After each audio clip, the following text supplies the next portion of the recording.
जगदीप जी, party जी को हराया जी है उन्होंने। जी जी जगदीप जी, आप कुछ कहना चाह रहे थे? विनोद जी, देखिए मैं पहले तो आता हूँ। आपके उस शेर को मैं जरा कुछ कर दूं। धूल चेहरे पे बता के आईने को पाक साफ बता दिया, सच को छिपा के आपने चोर को साधु बना दिया।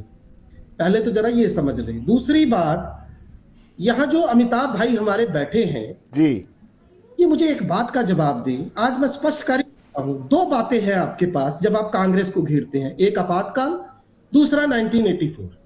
तो बराए मेहरबानी आज स्पष्ट कर रहा हूं, जरा गौर से सुन लीजिएगा। पहली बात, आपातकाल संविधान के अनुसार इस देश पे लगाया गया, और क्यों लगाया गया अब बीच में नहीं बोलिएगा, अब सुनिए जरा।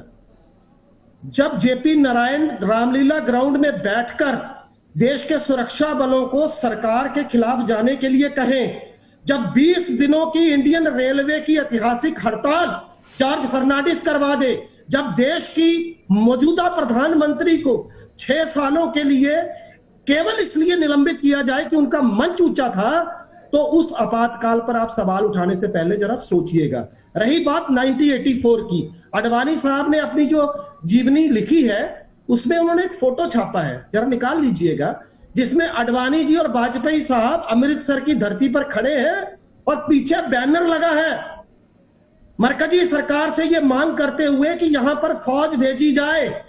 कौन था? हरबंस लाल खन्ना, जिसने कहा था कच्चा कड़ा करपान भेजो इनको पाकिस्तान, सिगरेट बीड़ी पिएंगे, छान से जिएंगे। किसने तोड़ा था दरबार साहब का मॉडल अटारी बॉर्डर पर? पहले जरा समझ लीजिए। जब आप पत्रकार बने हैं, बराए मेहरबानी, मैं बड़े सम्मान से आज आपको कह रहा हूं, हर बार कांग्रेस को कोसना बंद कीजिए।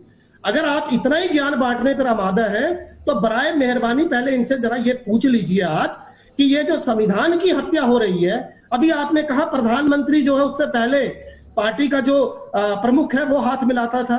अरे भाई, देश की राष्ट्रपति प्रधानमंत्री को दही खिला रही है, तब आपके मुंह पर दही क्यों जम जाता है?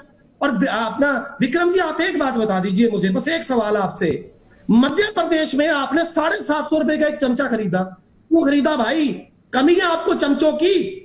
कितने चाटुकार चाहिए आपको जगदीप जी खुद को जवाब ले डिफेंड लीजिए। करने के लिए? जगदीप जी जवाब ले लीजिए, मैं अमिताभ जी के पास चलूंगा। अमिताभ जी आता हूं आपके पास। जी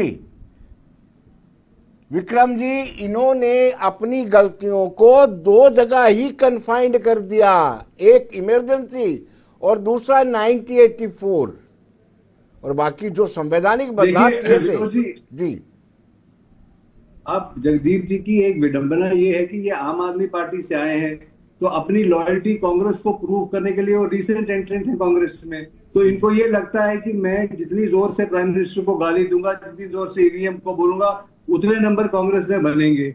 इनके 90% ऑफ द डिबेट्स में मुझे लगता है कि सिवाय ईवीएम के और प्राइम मिनिस्टर के, ये जो सब्सटेंस है इनकी डिबेट का, इतने